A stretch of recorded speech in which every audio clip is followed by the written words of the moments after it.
Good evening दोस्तों, आप सभी का स्वागत है मेरे यूट्यूब चैनल नयार कुमार पे। तो दोस्तों, आगे बढ़ने से पहले प्लीज़ चैनल को लाइक करें, सब्सक्राइब करें, बेल आइकन को प्रेस करें। दोस्तों, प्लीज़ चैनल को सब्सक्राइब कीजिए आप लोग। दोस्तों, पाकिस्तान के अंदर इलेक्शन हो गया।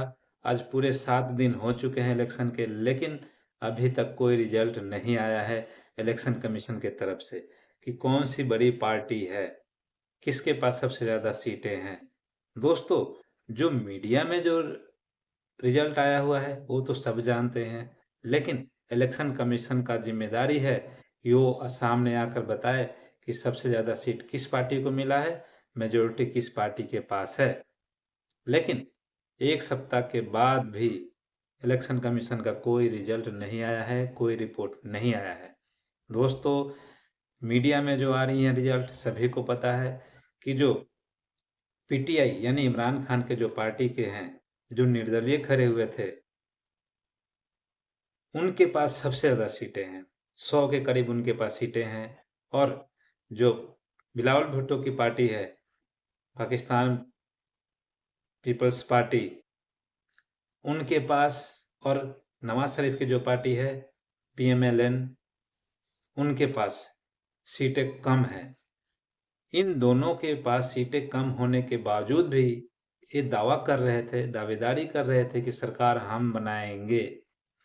लेकिन दोस्तों, अब इसमें बहुत ज़्यादा इसमें इंटरेस्ट आ गया है, क्लाइमेक्स आ गया है। क्लाइमेक्स ये आ गया है कि सब जानते हैं कि इन दोनों पार्टियों के पास मेजोरिटी नहीं है। मेजोरिटी नहीं होने के बावजूद भी ये आगे आकर बोल रहे हैं कि सरकार हम बना रहे हैं। दोस्तों, ये कहाँ का नियम है कि जिसके पास मेजोरिटी नहीं है वो गवर्नमेंट बनाएगी। इलेक्शन कमीशन का कोई रिजल्ट अभी तक डिक्लेयर नहीं हुआ है। यानी कि पाकिस्तान का मतलब सभी जानते हैं कि वहाँ आर्मी ही रूल करती है, फ्रंट हो या बैक हो, कहीं ना कहीं किसी न किसी रूप में हर जगह आर्मी का ही रूल है। दोस्तों, आर्मी का रूल होने के कारण ही ये चीज़ क्लियर नहीं किया गया अभी तक। नहीं तो ये क्लियर कर दिया गया रहता कि मेजोरिटी किसके पास है और सरकार किसको बनाना चाहिए। दोस्तों, खैर इमरान खान को तो जेल में डाल रखे हैं। उनके जो भी जो पार्टी से जो थे छोटे मोटे, वो ऐसे ही खड़े हुए थे, निर्दलीय सेल्फ खड़े हुए थे और उनको सीटें भी अच्छी मिली है। लेकिन वो गवर्नमेंट नहीं बना पाएंगे क्योंकि आर्मी की सपोर्ट नहीं है उनके पास। तो दोस्तों, अब ये दोनों पार्टियां मिलकर नवाज शरीफ और बिलावल भुट्टो की पार्टी गवर्नमेंट बनाएगी, तो बिलावल भुट्टो भी मना कर दिए हैं पीएम बनने से और नवाज शरीफ भी मना कर दिए पीएम बनने से। ऐसा क्यों?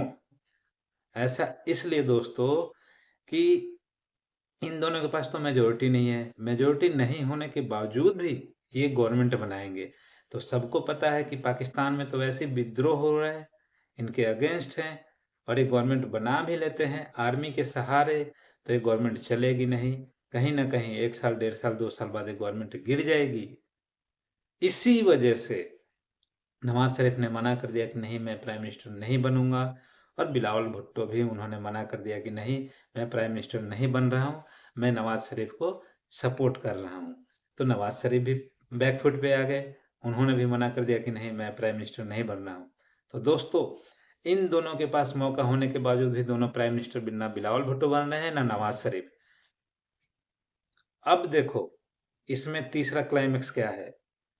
यदि मेजोरिटी मिलती नवाज शरीफ को तो नवाज शरीफ पीएम जरूर बनता, और बिलावल भुट्टो को मेजोरिटी मिलती तो बिलावल भुट्टो भी पीएम जरूर बनता। लेकिन ये दोनों नहीं बन रहे हैं, मेजोरिटी नहीं मिली है पब्लिक के तरफ से, वोट उतने नहीं मिले हैं, इनके पास उतनी सीटें नहीं हैं। इसी कारण ये लोग पीएम नहीं बनना चाह रहे हैं। और नवाज शरीफ अपने भाई शहबाज शरीफ को पीएम बनाना चाह रहे हैं।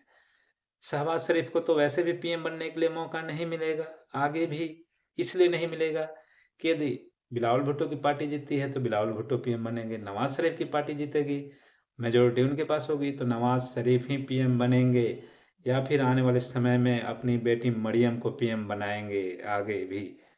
तो दोस्तों, एक ही पार्टी में जब शहबाज शरीफ भाई के पार्टी में है तो उनके पास मौका नहीं मिलेगा कि आगे पीएम बन सके, क्योंकि नवाज शरीफ बनेंगे या फिर आने वाले समय में अपनी बेटी को बनाएंगी।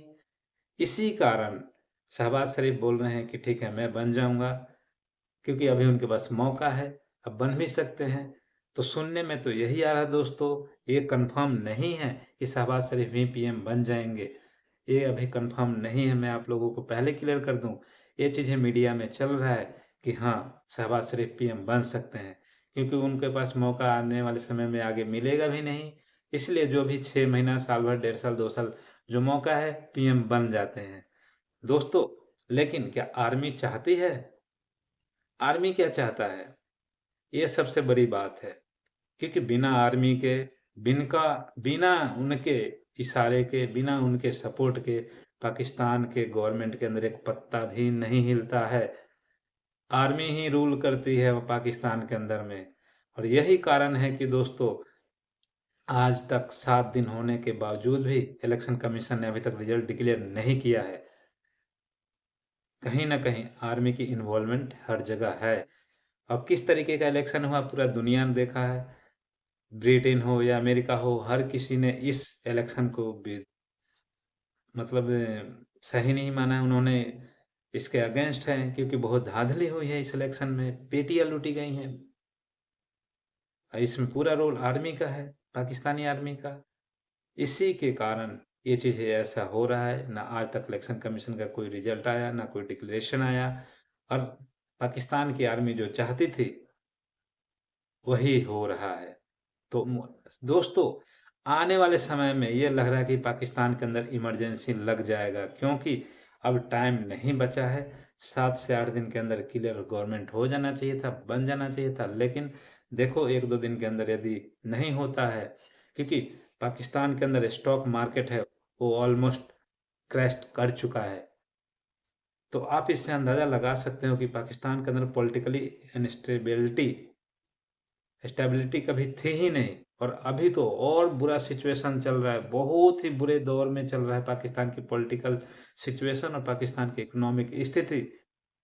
वहाँ की मार्केट जो है क्रश कर गया है। तो आप इससे अंदाज़ा लगा सकते हो कि पाकिस्तान का फ्यूचर आने वाले समय में क्या हो सकता है। अब ये लग रहा है कि कहीं न कहीं आर्मी अपने हाथ में बागडोर ले लेगी। आने वाले समय में ये लग रहा है कि पाकिस्तान में सैनिक शासक होने वाला है, फ्रंट से। फ्रंट्स मीन्स पूरा कमांड आर्मी के हाथ में होगा, असीम मुनीर के हाथ में होगा, क्योंकि इस तरीके की गवर्नमेंट तो चाहता नहीं है। और पहले भी आर्मी नहीं चाहता था कि इन लोगों के पास कुछ क्लियर मेजॉरिटी मिले और ये गवर्नमेंट बनाए। बनाएंगे भी तो उसमें कहीं न कहीं आर्मी का ही इन्वॉल्वमेंट होता है। लेकिन अभी जो सिचुएशन सामने आ रखा है, उस सिचुएशन को देखते हुए आर्मी अपने हाथ में पाँव ले सकती है। और कहीं न कहीं आर्मी सीधा डायरेक्ट करेगी कि हाँ, हम आर्मी शासन यहाँ पे लागू कर रहे हैं। दोस्तों, ये कोई हैरानी वाली बात नहीं होगी कि क्योंकि इससे पहले भी 4 जो जनरलें थे, पाकिस्तान के अंदर आर्मी शासन कर चुके हैं। कोई नया नहीं होगा पाकिस्तान के लिए। 4 आर्मी वहाँ शासन कर चुके हैं। तो 40 साल तक तो पाकिस्तान के इतिहास में वहाँ जनरलों ने शासन किया है। तो 5वीं बार हो जाएगा ये मुनीर के हाथों से, तो कोई हैरान करने वाली बातें नहीं होगी। पाकिस्तान का इतिहास रहा है कि 40 साल वहाँ के आर्मी ने शासन किया है। फ्रंट रूप पर, बिल्कुल फ्रंट पे बैठकर कि हाँ, आर्मी के हाथों में सत्ता है। वो तो थोड़ा-मोड़ा दिखावटी यहाँ इलेक्शन करा लेते हैं पाकिस्तान में और पीएम बना देते हैं। लेकिन बैक से भी आर्मी के ही हाथों में कमांड होता है। जो आर्मी बोलेगा वही प्राइम मिनिस्टर ऑफ पाकिस्तान करेगा। बिना आर्मी के अंदर, बिना आर्मी के पाकिस्तान में कोई पत्ता भी नहीं हिला सकता है।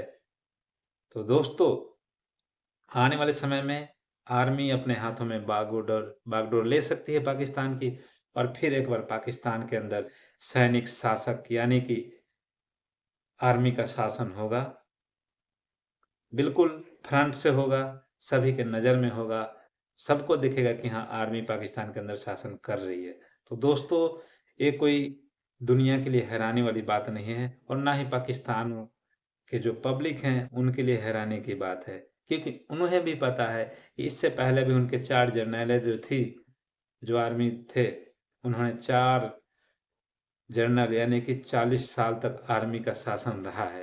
तो दोस्तों, हैरानी या फिर कोई सोचने वाली कोई इसमें बात है ही नहीं कि आने वाले कुछ दिनों में, 2-4 दिनों के अंदर में आर्मी वहाँ पे अपने हाथों में सारा सत्ता ले ले और अपनी बागडोर लेने के साथ ही डिक्लेयर कर दे कि हम अब आर्मी रूल लागू कर रहे हैं। तो दोस्तों, इस वीडियो में इतना ही। प्लीज़ वीडियो को लाइक करें, सब्सक्राइब करें, बेल आइकन को प्रेस करें।